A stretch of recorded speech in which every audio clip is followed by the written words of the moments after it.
오늘 말씀의 제목은 불쾌한 사람을 어떡하지? 불쾌한 사람을 어떡하지? 라는 제목으로 함께 말씀을 살펴보기 원합니다. 제가 가장 사랑하는 이들은 가족입니다. 산유의 교회 식구들은 다 압니다. 어린 시절에 제가 아버지를 혐오했다는 사실을 모르는 사람이 없어요. 제가 가정의 달만 되면 자랑도 아닌 부끄러운 고백을 퍽이나 자주 했던 것 같습니다. 물론 다행히도 지금은 그렇지는 않습니다. 따뜻한 말 한마디 없으셨던 분, 돈벌이가 시원치 않아서 언제나 어머니의 원망을 들으셨던 분, 함께 했던 시간들 속에서 밥 먹었니? 같이 먹을래? 는 말은 상상 불가 혼밥의 원조였던 분. 예, 김규자 현자 저희 아버님입니다. 그런데 지금은 너무 그립습니다. 살아 계시다면 마음 다해 사랑하고 존경해 드릴 텐데 이제 중년이 된 저는 가족들의 못난 모습까지 다 사랑하고 싶은 그런 바람을 가지게 됩니다. 여러분들 가족들, 못난 가족들 더 많이 사랑하시기를 축복합니다. 지금 저에게 최애가 있다면 그것은 단연코 산위의 가족입니다. 한 분 한 분이 소중하디 소중합니다. 육신의 가족만 가족이 아닙니다. 아니, 육신의 가족을 넘어서는 더 귀중한 가족입니다. 혹자가 산유의 교회를 가리켜 정말 가족 같다고 말씀들 하십니다. 아닙니다. 오해입니다. 이건 틀린 말입니다. 우리는 가족입니다. 정말 가족이에요. 여러분 믿으시나요? 저는 예수 피의 가족됨을 신실하게 의지합니다. 저의 육신의 가족보다 더 우선하는 것이 공동체의 가족입니다. 여러분들도 그리 생각하기를 저는 바라고 기대합니다. 가정보다 산유의 가족이 더 귀하고 우선합니다.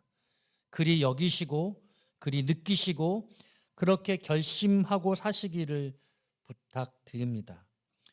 초대교회 공동체는 모든 것을 교회 앞에 드렸습니다. 전 재산을 다 주 앞에 드렸죠.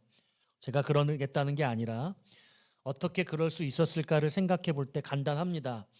가족보다 교회를 사랑했기 때문인 것이죠. 개인의 가족 구성원, 내 한 가족 그 구성원보다 교회 구성원들의 전체 구성원들의 가족됨이 더 공고하고 강력했기 때문에 드리는 것이 아깝지 않았던 것입니다. 이것을 모두 드리면 하나님이 내 삶을, 우리 가족의 삶을 얼마든 책임지시리라는 그런 마음이 전 있었을 것이라고 믿습니다. 우리가 더 사랑하면 사랑할수록 산유의 교회의 가족됨은 더 견고해질 것입니다. 산유의 교회 식구들은 모두에게 태산과 같은 사랑이 흘러넘치기를 축복합니다. 누가 내 이웃입니까? 나를 도와주는 사람이 내 이웃입니다. 누가 나의 가족입니까? 나를 사랑하는 사람이 내 가족입니다. 이론은 아주 명료하고 심플합니다. 문제는 우리의 의식입니다. 생각이에요. 우리 안에 가족이라는 의식의 경계선을 재정비할 필요가 있습니다. 여러분들의 가족관을 확장하십시오. 여러분들의 가족이 재구성되어야 합니다. 가족 같다는 말은 가족이 아니다라는 말입니다. 제게는 가족 같다는 말이 가족의 경계성을 긋는 선언처럼 여겨집니다. 교회는 가족이 될 수 없어. 이런 뜻 말입니다. 의식이 바뀌어야 하는 겁니다. 산유의 교회는 분명 가족 공동체입니다. 그리고 가족 공동체는 운명 공동체입니다. 함께 죽고 함께 삽니다. 할렐루야. 내 몸 일부가 아프면 내가 아픈 것이고 통증은 총체적입니다. 고작 손가락 하나 아픈 것인데 전체가 아픈 것입니다. 기쁨과 감격도 마찬가지입니다. 육신의 가족들 서로에게 우리는 희로애락의 공감대를 느낍니다. 교회 공동체 안에서도 이와 같은 감정의 교류가 일어나야 할 것입니다. 산유의 교회는 지금 이 가족됨을 현재 진행형으로 더 깊이 쌓아가고 있습니다. 우리가 서로에게 이와 같은 깊은 감정의 교류와 책임의식을 느낄 수 있기를 소원합니다. 산유의 교회는 예수피의 가족 공동체입니다. 가족은 피로 묶입니다. 그리고 피는 물보다 진하죠. 여러분들의 혈액에는 아버지, 어머니의 DNA가 흐를 것이고 여러분들의 아들, 딸들에게도 여러분의 유전자가 흐를 것입니다. 그런데 우리에게는 또 다른 DNA가 있습니다. 우리의 피에는 주님의 보혈이 흐릅니다. 우리는 주님의 몸과 주님의 피를 먹고 마셨습니다. 이로 말미암은 영원한 생명이 흐르고 있습니다. 이보다 더 귀한 사랑은 존재하지도 않고 존재할 수도 없습니다. 십자가 사랑은 예수의 DNA로 우리를 한 가족 되게 하신 것입니다. 우리는 한 가족이며 우리의 가장은 예수님이십니다. 산유의 교회의 담임은 김성택 목사가 아니라 성령님이십니다. 여러분 혹시 가족들이 있지만 혼자 외로우십니까? 그렇지 않기를 바랍니다. 여러분들은 저의 가족입니다. 그리고 여러분들은 서로가 가족입니다. 예수님이 그리 하셨습니다. 우리 지난주에 추수감사절 우리 귀한 우리 잔치를 통해서 우리의 가족됨을 얼마나 많이 느꼈습니까? 우리가 그들을 더 깊이 쌓아갈 수 있기를 바랍니다. 오늘 이 감정 마음 경영 시리즈 마지막 시간이니까요. 지난 한 달간의 말씀을 간략하게 좀 생각해 돌아보고 싶습니다. 제가 첫 시간에는 감정도 다스릴 수 있어야 한다. 세상 사람들은 감정에 지배를 받는다고 말했어요. 그리고 대다수의 사람들이 그렇게 여기며 감정에 끌려다니는 삶을 사는데 우리는 감정을 다스릴 수 있다는 그런 마음을 가지라고 부탁을 드렸습니다. 어떻게 감정을 다스릴 수 있는가? 마음을 새롭게 함으로 변화를 받는 것이다. 그렇게 말씀을 드렸어요. 두 번째 주에는 내 뜻 내려놓기라는 제목으로 말씀을 나눴습니다. 내 뜻과 주 뜻 사이에서 내 뜻이 아닌 주 뜻을 이루어드리는 삶을 살도록 우리가 애를 써야 하는데 어떻게 주 뜻이 내 뜻 되느냐라고 할 때 기도를 통해서 가능하다고 말씀드렸어요. 기도는 내 뜻을 주 뜻으로 바꿔가는 과정이다. 이렇게 전했습니다. 기억나시죠? 네. 지난주에는요, 추수감사절이었죠. 마음경영 세 번째 시간으로 감사의 마음 상태라는 제목으로 말씀을 전했어요. 삶의 모든 문제들을 감사로 필터링하다. 우리 그 오후 시간에 그 고백하는 시간이 우리에게 엄청난 카타르시스가 있지 않습니까? 우리의 삶의 여러 가지 어려움들을 다 정제해 주었죠. 그래서 이제는 핵심 감정을 여러분들이 알고 그 핵심 감정을 감사로 변화시킬 수 있는 감정이 여러분들의 핵심 감정이 되어 감사가 여러분들의 핵심 감정이 되면 좋겠다. 그런 말씀을 제가 전했어요. 오늘은 마지막 시간으로 불편한 사람과의 관계의 문제를 살펴보려고 합니다. 여러분 살면서 참 어려운 사람들이 있어요. 목회를 저도 하다 보니까 성도들 중에 저를 싫어하는 사람이 있더라고요. 적이 없어야 되는데 여러분 때때로 살면서 적들이 생깁니다. 감정적으로만 불편한 것이 아니라 원수처럼 그렇게 싸우고 지내는 이들도 있어요. 감정 유발자들입니다. 분노를 만들게 하고 화가 치밀어 오르게 하고 짜증이 날 수밖에 없는 그런 사람들 여러분 누군가 떠올리실 수 있습니다. 여러분 그런데 그게 교회 공동체 안에서도 그런 존재가 있을 수 있어요. 교회 공동체 안에서도. 그래서 제가 주중에 어떤 목사님한테 그런 이야기를 들었어요. 예배를 마치고 이제 차를 빼가지고 집에 돌아가는 길에 그 교회의 A 집사님과 B 집사님이 가벼운 추돌 사고가 난 거예요. 범퍼가 좀 흠집이 나는지 어쩐지 뭐 상태는 전 보지 않았는데 근데 그거 가지고 싸워서 그 다음 주에 B 집사님이 교회를 안 나온 거예요. 그래가지고 목사님이 신방을 갔어요. 그랬더니 아니 그거 범퍼 이거 갈아주지도 않고 그런다고 이렇게 흠집을 냈으면 범퍼를 바꿔줘야 될 거 아니냐고 나 그 집사 보기 싫어서 교회 안 나간다고. 그래서 목사님이 마음에 안타까운 마음이 들어서 A 집사님 다시 신방을 갔어요. 집사님, 그러지 마시고 좀 화해를 하시고 문제를 좀 해결을 그거 별로 흠집도 나지 않는데 그거 가지고 정말 그렇게 뭐라고 그런다고. 나 화나서 그분도 교회 안 나가셨어요. 예배 드리고 교회 앞에서 주차해서 지금 집에 가는데 그 살짝 부딪혀가지고 추돌이 되는데 그것 때문에 두 분 집사님이 다 교회를 떠나게 되는 그런 일이 생겼던 거예요. 예, 목사님이 그 이야기를 하면서 교회 주차장이 없어서 그 일을 계기로 교회가 이전을 하게 됐다. 이런 얘기를 하면서 그 말씀을 하셨는데, 예, 우리 안에 되게 사소한 어떤 문제들로 우리의 마음의 어려움들이 느껴져요. 사실 죄악된 인생들은요, 우리가 완전하지 못하니까요, 사람들이 다 성향이 달라요.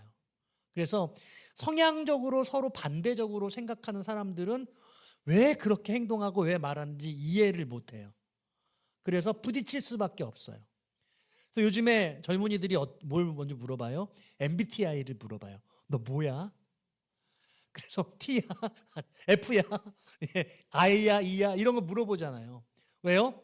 그 사람의 성향을 알면 서로 좀 이해하는 데 도움이 될까? 모르겠어요. 어떤 친구들은 나랑 나는 그런 유형의 사람들하고는 안 맞으니까 난 그런 사람들하고 난 피해 다니고 안 만날래. 그렇게 생각하면 좀 아쉬움이 있어요. 그런 유형의 사람들은 함께 지내는데 참 불편한데 그 사람들을 잘 이해하기 위해서 내가 좀 더 조심해야지.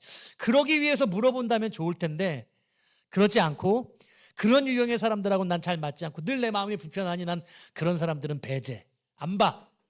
그런다면 이게 좀 어려운 문제겠죠. 어떤 이유로 그것을 물어보는지 아무튼 뭐 저는 잘 모르겠습니다. 어쨌거나 이 사람을 16가지 어떤 그 품성으로 나누어 놓고 우리 개체 한 사람 한 사람은 다 각자 고유한 사람인데 그걸 한 사람의 어떤 품성으로 딱 잣대를 재가지고 ESTJ는 그런 사람이지 이렇게 하는 것은 그 사람에 대한 어떻게 보면 오해를 만들 수도 더 있는 것 같아요. 그래서 저는 오늘 교회 공동체 안에서도 뭔가 서로 그렇게 불편하고 다름이 생길 수 있잖아요. 근데 이게 성경에서 말씀을 하고 있는 놀라운 사건이라는 거예요. 이런 이야기를 성경에서 원리적으로 제시해주고 있는데 그게 바로 오늘 본문 에베소서 4장의 말씀인 겁니다. 저는 오늘 이 에베소서 4장의 말씀을 가지고 여러분과 함께 세 가지로 은혜를 나누고 싶습니다. 먼저 첫 번째 하나님의 메시지는 25절에 등장하고 있어요. 25절 말씀 같이 한번 읽어볼까요? 시작.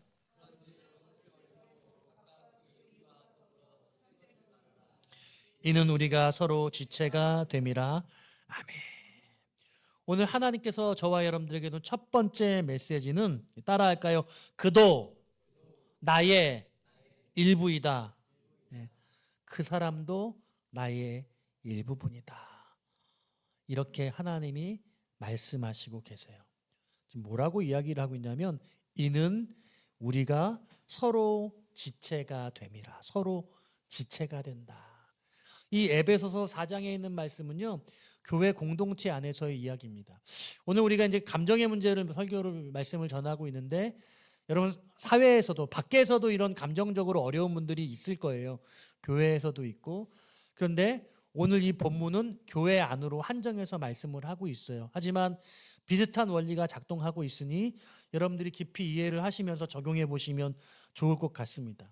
오늘 지금 이 에베소서 4장이 교회에 대한 교회 안에서의 서로가 서로를 어떻게 여겨야 될지에 대해서 쭉 지체의식을 말씀을 하고 있는데 25절에서 뭐라고 이야기냐면 우리가 서로 지체가 된다. 우리는 누구냐면 교회 공동체, 에베소 교회의 멤버십을 말하는 거예요.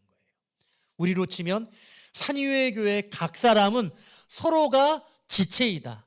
한 가족이다. 이렇게 말씀하고 계시는 겁니다. 예. 여러분 여기에요.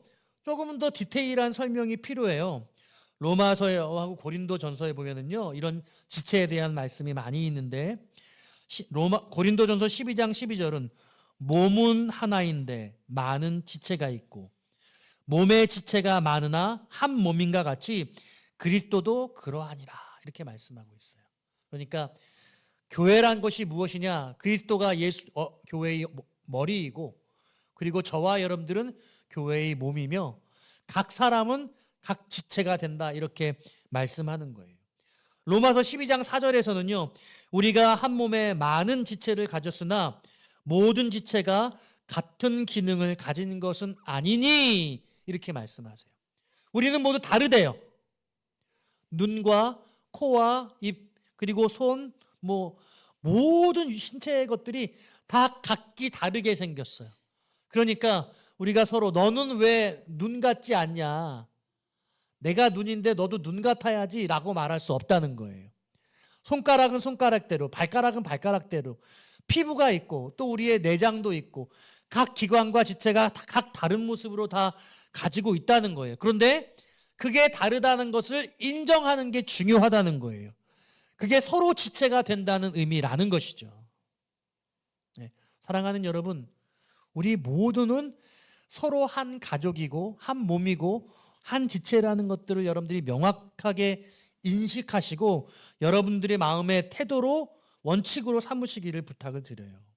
왜 지금 이 말씀을 먼저 하시고 있냐면요, 오늘 본문의 내용에 보니까 교회 안에서 싸움이 일어나고 있거든요. 교회 안에서 어떤 싸움이 일어나는지 두 부류로 나누어졌어요. 네, 여러분, 두 번째 메시지가 여기서 나오고 있는데요. 두 번째 오늘 하나님 주신 메시지는 따라와 볼까요? 틈과 근심을 차단하라. 틈은 어디서 나오냐? 여러분 27절 말씀해 보니까 마귀에게 틈을 주지 말라. 마귀가 틈타는 거예요. 여러분 안에 관계의 어려움이 있잖아요. 관계의 어려움이 있으면 관계의 어려움 사이로 마귀가 틈타요. 부부가 있으면 부부가 갈등이 있을 때 그 가정에 깨어지는 역사가 그 틈타고 일어나는 것이죠.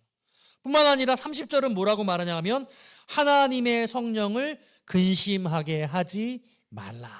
근심하게 하지 말라. 그래서 이 다툼이 어떤 다툼인지 마귀가 틈탈 만한 사건이고 성령님이 근심하게 되는 원인이 된다라고 말씀하시고 계시는데요. 자, 오늘 이 다툼은 쌍방과실적 사고입니다. 제가 자동차 접촉사고 아까 말씀드린 것 같이 그런 쌍방적 사고가 있는데 첫 번째 부류가 어떤 사람들이냐면 26절, 27절에 해당되는 사람들이 26절 말씀을 같이 읽어볼까요? 시작. 분을 내어도 죄를 짓지 말며 해가 지도록 분을 품지 말고. 자, 보세요. 에베소 교회에 어떤 사람이 몹시 화가 났어요. 그리고 이걸 마음속에만 담고 있는 게 아니라 이걸 다 분을 풀어냈어요. 죄를 지었습니다. 여기 금지를 하고 있는 것은 그와 같은 일이 일어났기 때문이에요. 그리고 해가 지도록 그 분을 해결하지 못해서 날이 넘어갔습니다. 시간이 흐르고 있는 거예요. 지금 어떤 사건 때문인지 그는 매우 화가 났고 그 화난 것을 자기만 간직한 것이 아니라 자기 주변에 있는 사람들, 자기와 가까운 사람들에게도 그 이야기들을 다 전했습니다. 그래서 교회 공동체 안에 그 사람과 특정한 부류의 사람들이 이 일로 인해서 엄청나게 불평을 하고 사건 사고가 터지게 되어진 것이죠. 도대체 그 일이 어떤 일이냐? 다른 편의 사람들의 이야기가 28절, 29절에 해당이 되거든요. 자, 28절의 말씀을 같이 한번 읽어볼게요. 시작. 도둑질하는 자는 다시 도둑질하지 말고 돌이켜 가난한 자에게 구제할 수 있도록 자기 손으로 수고하여 선한 일을 하라. 아멘. 자, 여기 지금 보니까요. 도둑질하는 자는 다시 도둑질하지 말고 그랬으니까 지금 에베소 교회 안에 실제로 어떤 멤버 가운데 도둑질을 하는 사람이 생겨난 거예요. 그래서 칼빈이나 제롬 같은 그 교부들이 실제로 에베소 교회 안에 이런 절도의 사건, 도둑질의 사건이 있었다라고 보는 겁니다. 여러분들이 좀 이해를 돕기 위해서 이런 예를 한 가지 들어볼게요. 여러분 우리 산유회 교회도 주일날 식사를 하고 나면 음식이 남잖아요. 음식이 남으면 다 싸드려요. 그리고 원하시는 분들은 누구나 다 싸가실 수 있어요. 추수감사절 지난 주일날 감사 과일 바구니들이 많이 여러분들이 이제 올리셔서 올렸는데 충분하지 않아서 나눠드리질 못했어요. 해마다 나누어 드려요. 다른 교회에는 주로 그게 가장 큰 부분을 담임 목사님이 드신대요. 근데 저희 교회는 그렇지 않죠. 다 나눠서 먹습니다. 네? 근데 A 집사와 B 권사가 있어요. A 집사와 B 권사는 교회에서 식당 일을 돕습니다. A 집사는 늘 주일 식사를 마치고 나면 음식이 남아서 그 남은 음식을 싸갔어요. 이게 그리고 하나의 루틴이 됐습니다. 여러분 그럴 수 있잖아요. 그런데 B 권사님이 이게 탐탁지 않았어요.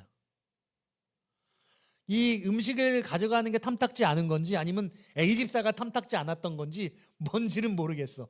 그런데 어쩜 제가 그렇게 상정을 하는 거예요. 탐탁지 않았어요. 그래서 어느 날 B 권사가 가깝게 지내는 분들이 모인 자리에서 A 집사 이야기를 꺼냅니다. 아무개 집사가 말이야 자꾸 교회 물건에 손을 대. 이렇게 말을 하는 거죠. 그러면 우리 교회 얘기 아니에요. 가령 예를 드는 거예요. 그러면 이 이야기를 만약에 A 집사가 듣게 되면 어떻겠어요? 평소에 불편한 감정을 갖고 있던 A 집사와 B 권사가 이 일로 말미암아 서로 아주 원수처럼 싸우게 되어지고 B 권사를 편들었던 무리들과 A 집사들과 가까웠던 교회 가족들은 서로 간에 원수 같은 그런 다툼과 아픔을 가지게 되는 것이죠. 얼마든지 일어날 수 있는 일이에요. 이런 일 아주 수도 없이 교회들에게서 일어나고 저는 정말 많이 듣습니다. 산유의 교회도 김장하면서 이런저런 어려움이 있었던 옛날에 어려운 점이 있었던 게 있거든요. 제가 김장하지 마세요. 제가 그랬어요. 김장하면서 쌀 것 같은 김장 안 하는 게 낫습니다. 김장하지 마세요. 왜 힘들거든요.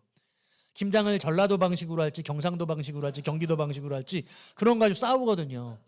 어떤 방식으로 하면 어때요? 근데 그게 중요해지거든요. 그래서 김장하지 말라고 제가 그랬어요. 여러분 오늘 이 본문 속에 명확한 것은 지금 사도 바울이 28절에서 이 도둑질한 사람들을 분명하게 도둑질한 것이라고 딱 규정하고 있어요.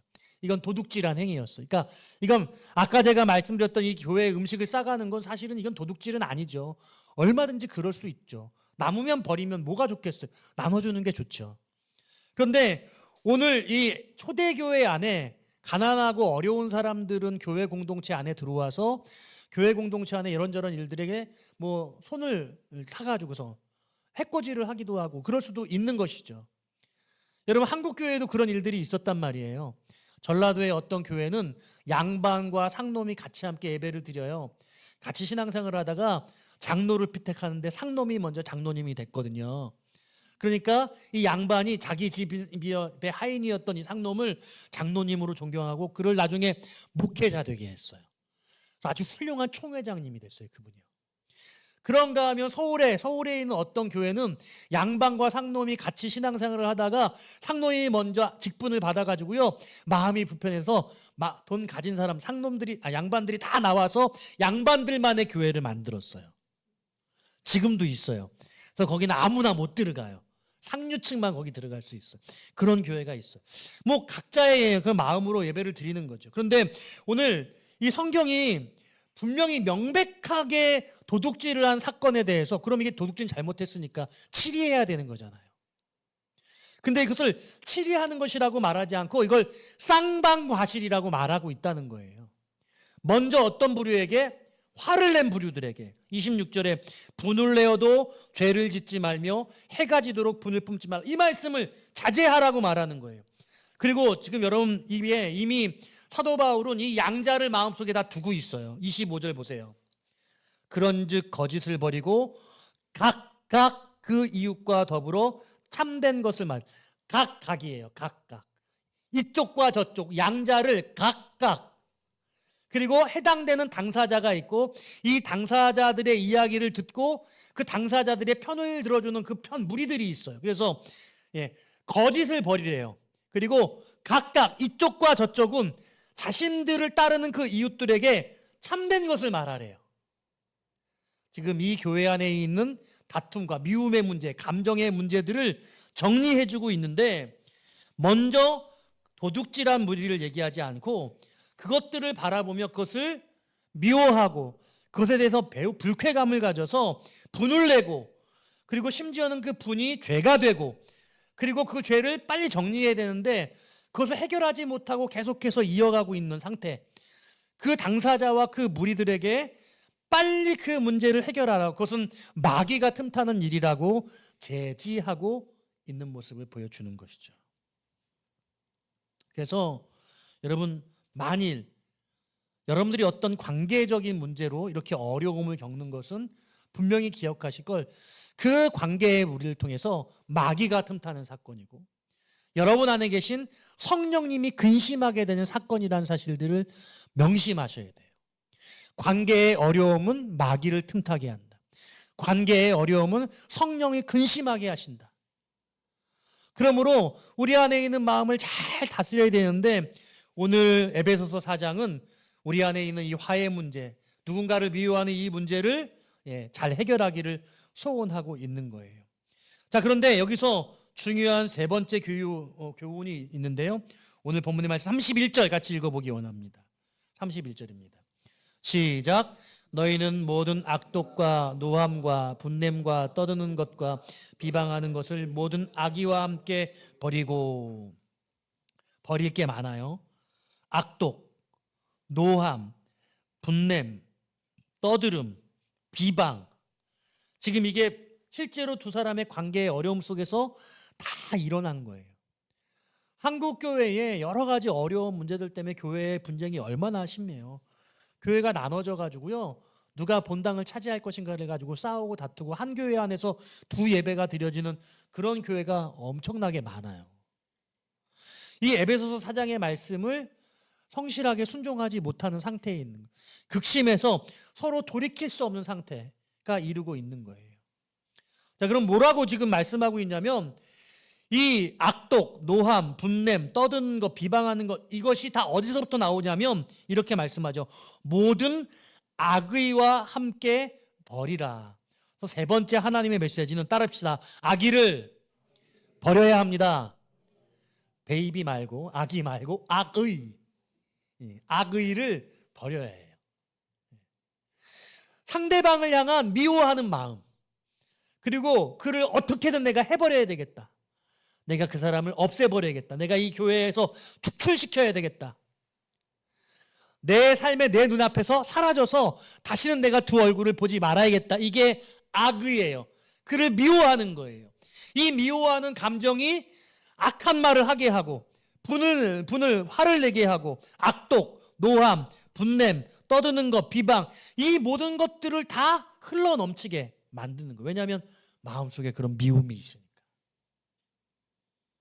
그래서 정리해 보면요, 이럴 수 있어요. 나랑 달라서 불편함이 생기는 사건이 생길 수 있어요. 화가 날 수도 있어요. 그런데 서로 상대방을 잘 몰라서 그러는 거예요. 상대방이 생각하는 방식, 상대방의 성향, 이런 것들을 알고 나면 그 사람이 그렇게 말한 것에는 까닭이 있을 거예요. 잘 내가 이해하지 못해서 뭔가 이유가 있을 거예요. 따라합시다. 뭔가 이유가 있을 거야. 이게 중요해요. 이 마음이 중요해요. 뭔가 이유가 있어요. 그 뭔가 이유가 있을 것을 여러분 몰라도 그 사람을 헤아리고 용납할 수 있으면 귀하고, 그게 너무 이해가 안 되면 그 사람에게 그 이유를 이해할 수 있는 과정을 만들어내는 게 중요해요. 그래서 우리가 멀리할 사람이 뭐냐면, 나는 네가 싫어. 나는 이유가 없어. 나는 그냥 네가 싫어. 여러분 혹시 이런 얘기 들어보셨어요? 난 네가 재수 없어. 나는 그냥 널 처음 본 순간부터 재수 없었어. 저 그런 얘기 들어봤어요. 교인한테 들어봤어요. 엄청나게 상처됩니다. 그 교인이 교회를 떠났거든요. 나중에 저한테 사과하러 왔어요. 그래서 제가 교회를 떠날 필요가 있겠냐, 나는 어차피 교회를 떠날 사람인데, 부교육자인데, 예? 뭐 그분이 와서 용서를 구해서 제가 용서하고 신앙생활 잘 하시라고 그랬죠. 네, 정말 마음이 엄청나게 상처를 받아요.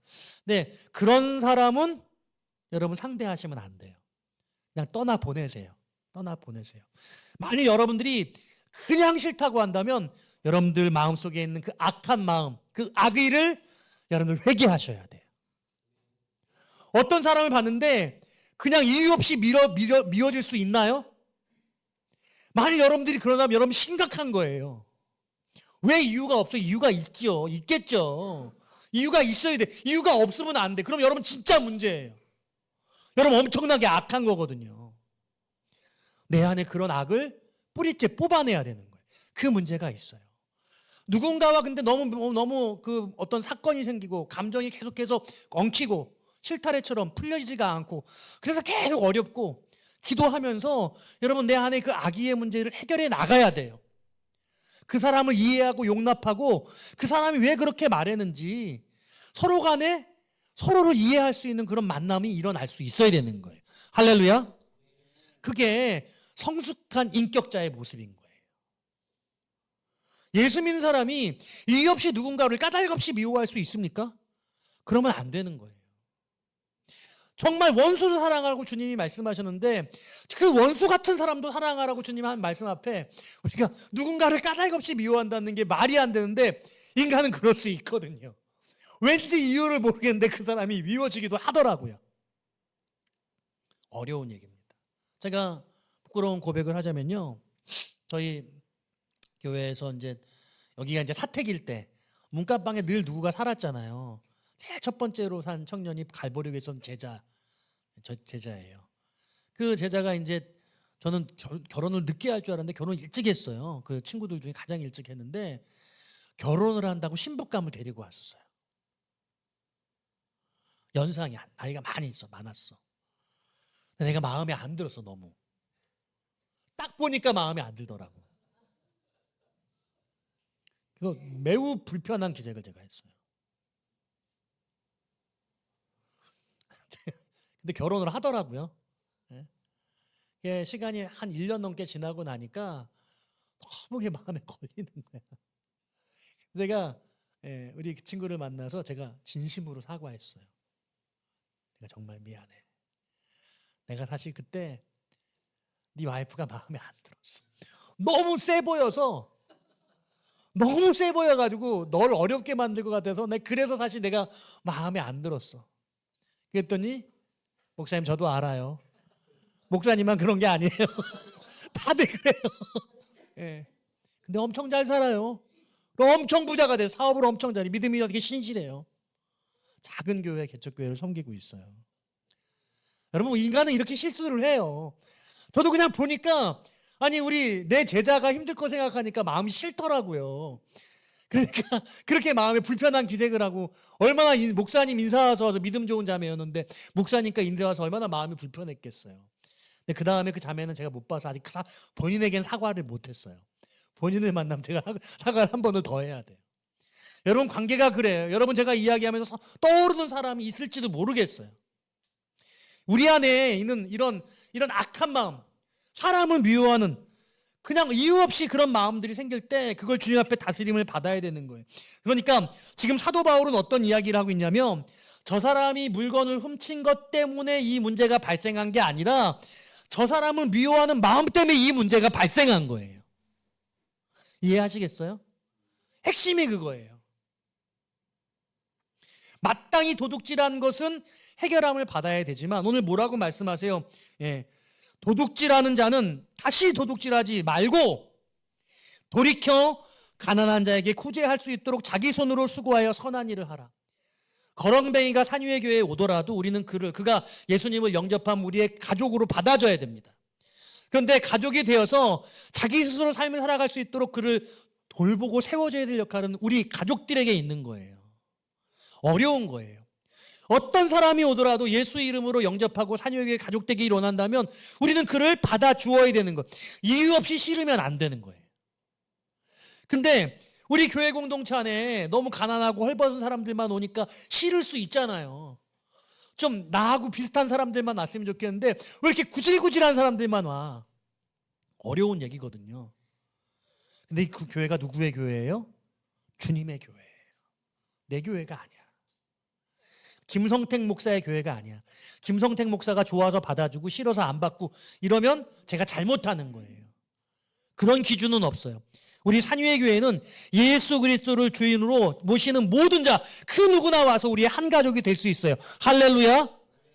우리의 처지나 형편, 관계적인 어려움 그런 것들이 어떤 이유나 근거가 될 수 없다고 말씀하고 계시는 것이죠. 그러므로 오늘 말씀을 정리해 보면요. 결론으로 이렇게 말할 수 있어요. 왜 우리 안에 악의가 생기는가? 불쾌한 사람을 어떡하지? 왜 불쾌해요? 우리 마음에 나에게 어떤 잘못을 저질렀으니까 악의가 생길 수도 있어요. 나쁜 마음이 생길 수도 있어요. 또 오늘 본문에서는 이 악의가 원초적인 문제라고 이야기를 하고 계시는 것인데, 다른 말로 하면 우리 안에 사랑이 부재해서 그래요. 사랑이 부족해서. 이렇게 생각해 볼 수 있어요. 내 딸이 잘못을 저질러요. 그럼 여러분 어떻게 해결할 거예요? 신속하게 우리 딸이 고통받지 않도록 빨리 그 문제를 해결할 거 아니에요. 우리 아버지 어머니가, 우리 남편과 아내가 이런 어려움을 겪고 문제가 생긴다면 왜 그랬냐고 그러면서 너 가족에서 너 이제 우리 가족이 아니야 나가 이렇게 버리지 않아요. 왜냐하면 사랑하니까. 그와 같은 행위를 근절시키려고 하되 정말 효과적으로 어떻게 하면 빨리 이 문제를 해결할 수 있을까를 생각하면서 그것에서 모든 방법을 다 동원할 거예요. 왜? 내가 사랑하니까. 내 아내고 내 남편이고 내 부모고 내 자식이니까 할 수 있는 모든 방법을 다 동원해서 그 일을 하고자 한단 말이에요. 왜? 사랑하니까. 이 말이 바로 그 말이에요. 왜 이렇게 싸우는 거예요? 왜? 사랑하지 않으니까.